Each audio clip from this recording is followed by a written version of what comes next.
Hey Wargamers, today we're going to talk about the TX4 Piranha. Now, this is a model that has been in the Tau Codex for quite a while, not since the very beginning, but almost. And over the duration of its life, it has largely gone underutilized. It really hasn't been a magnificent component of the army. It's been relatively mediocre, but now in 10th edition, it finally is receiving some attention. That's right. The TX4 Piranha, the light skimmer that you know and love, is practically an auto-include in today's meta. And so today we are going to talk about its strengths, its weaknesses, and why you might or probably should use the Piranha in your Tau Empire army.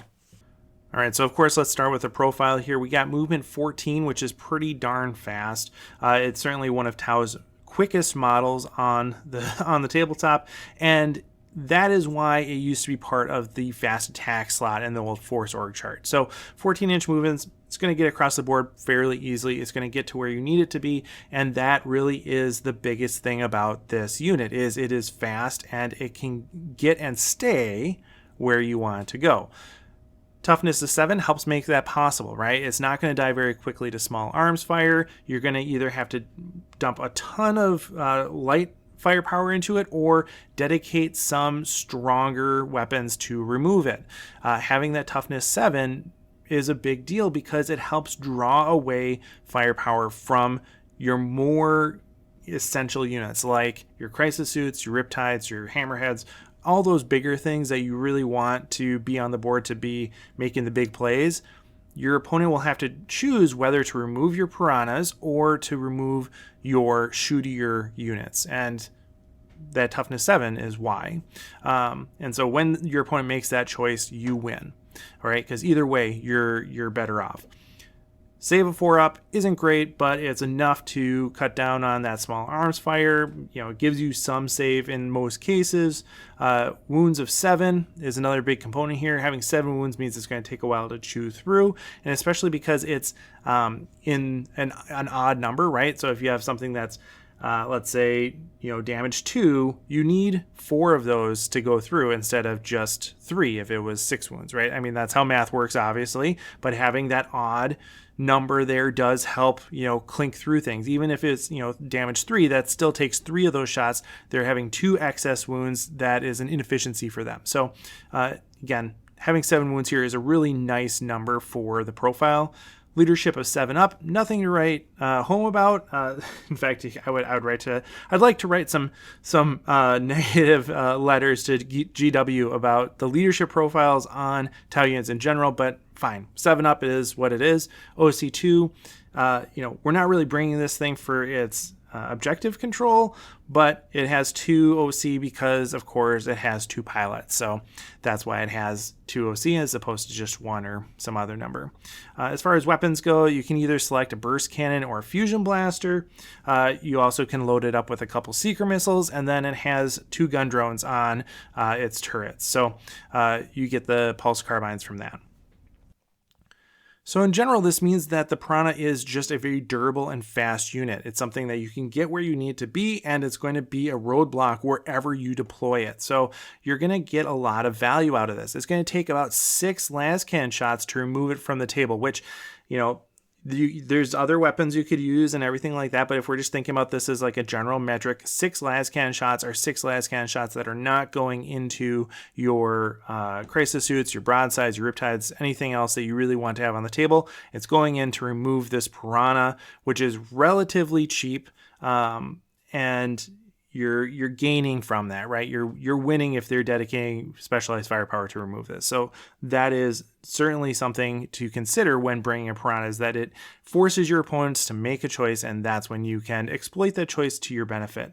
The speed that it has combined with its weapon range, although it's relatively short to mid range, the speed of the model makes up for that. So if you take a fusion blaster, you're getting a 38-inch threat range, right? You get the movement plus the actual range of the weapon. 38 inches, not bad, right? 68-inch threat range with seeker missiles. That's the whole board, right? So you can basically hit the things you want to hit with this, and not really worry too much about it just because it's that fast. On top of that, its decent for tank shock, right? You know, it's toughness 7, so using tank shock, you're gonna get those 7 dice to roll. It's not amazing, right? You could get, you know, a toughness 9 Riptide, for example, and get a few more dice and maybe another mortal wound, but toughness 7, not bad. And again, this is a fairly cheap model right now. It's 60 points. So that's not a lot of investment for all these great benefits. If we look at the weapon loadout, these are not bad either, right? Like, especially the Fusion Blaster is the only source of melt of 4 in the army. And so you're getting a really solid shot that you can deploy where you need it. One of the biggest things about Fusion Blasters, of course, is that they are very short range. They are the shortest range they've ever been at 12 inches this edition. And so having that movement, having that ability to get those Fusion Blasters where you need them on the Piranha chassis is something to consider. And although it's just one Fusion Blaster, the Melt of 4 helps make up for that in a lot of ways. It's also a really cheap source of 2 Seeker Missiles, right? Like, you could get 2 Seeker Missiles on a Devilfish, but you have to pay a lot more for a Devilfish. Granted, you get the benefits of being a transport, but you get other benefits for a Piranha, right? And so this is a really cheap way of getting a couple Seeker Missiles, and Seeker Missiles are amazing. The Burst Cannon loadout is decent, right? Like, strength 6, -1 AP, 1 damage, 4 shots. It's okay. But in general, I think the Fusion Blaster is a little bit more what we're going for here. You know, if you're gonna get something out of it, you know, might as well go big with the Fusion Blaster. But the Burst Cannon does have some utility, especially if we look at things like the auxiliary cadre and, you know, bumping that up to, you know, strength 6 -2 AP with those benefits. That's not bad. When we shift over and start looking at the abilities of the Piranha, that's when we really start to see everything come together and really why this is such a valuable model for your army. So it does have Deadly Demise 1. That's not the big thing. The big thing here is Scouts 9. So Scout 9 is fantastic, and you get a 9-inch movement before the game starts. Like, you get to be where you need to be, plus you get the 14-inch movement. That's, you know, 23 inches that you're moving outside of your deployment zone potentially. So Scout 9, very good. It allows you to do some defensive repositioning if you need to, right? Like, you could, you know, especially if you're not going first, you can use that Scout move to bait your opponent into deploying towards one side of the board, and you can scoot to the other with that 9-inch movement. You can move behind terrain features. You get all sorts of opportunities here to manipulate your opponent's perception about what you're going to do, and also be defensive and keeping your Piranhas safe as they need to be. However, if you're going first, for example, you can use this more aggressively and do some really cool blocking things that are going to set up the rest of the game for you. This is one of the most important moves you can make in the entire game, and it happens right at the beginning. So, you know, whether that's good game design or not, I don't know, but, you know, having Piranhas on the board, being able to do some aggressive move blocking in turns 1, turn 2 can make the difference for the rest of your game. And this is really where the Piranha shines. On top of that, you get a little seasoning, a little accoutrement in the drone harassment tactics. Basically, what this is an ability that says, at the end of your movement phase, select one enemy unit within 12 inches, and that unit must take a battle shock test. So free battle shock tests, always good, right? Like, that can make a difference for you too, especially if you're trying to remove OC from units that are in the midboard, right?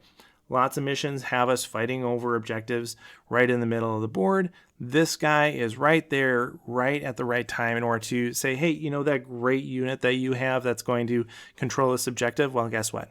You don't get to do that anymore. Now it's mine, right? So that is a valuable, although not reliable ability, right? Like, when it works, it's great.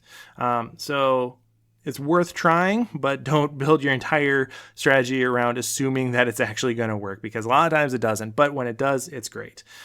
It's also decent as an observer, right? Like, you would want to guide this if you're, you know, throwing a bunch of Seeker Missiles out, but otherwise you're really not going to be using this for its shooting, so it's not a big deal for it to serve as an observer as opposed to being a guided unit. So you get a lot out of this model, right? It has fantastic scouting. You can make, you can kind of tip the balance with drone harassment tactics, and then you get a decent and durable observer going forward. So there's a lot of utility packed into this relatively cheap model.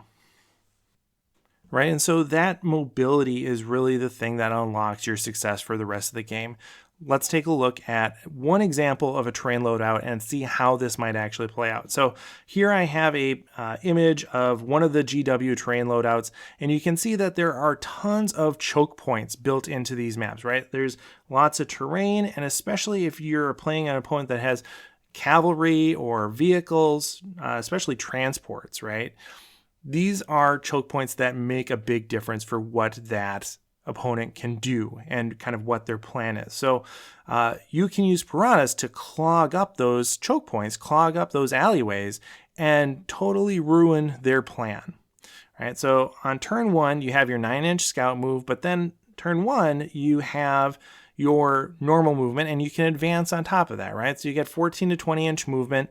You can move halfway across the board just with that. Even if you set up on your table edge, you can get a good way into the board just by doing that movement. But more often than not, you're going to deploy these guys towards the edge of your deployment zone. You're going to be looking for them to pop out and do this work. So you're going to position them in ways that enable them to get to those choke points easily.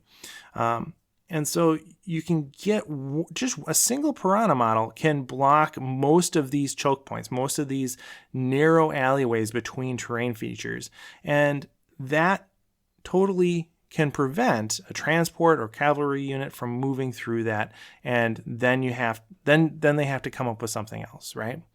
And so it forces your opponent to either move around it or remove it.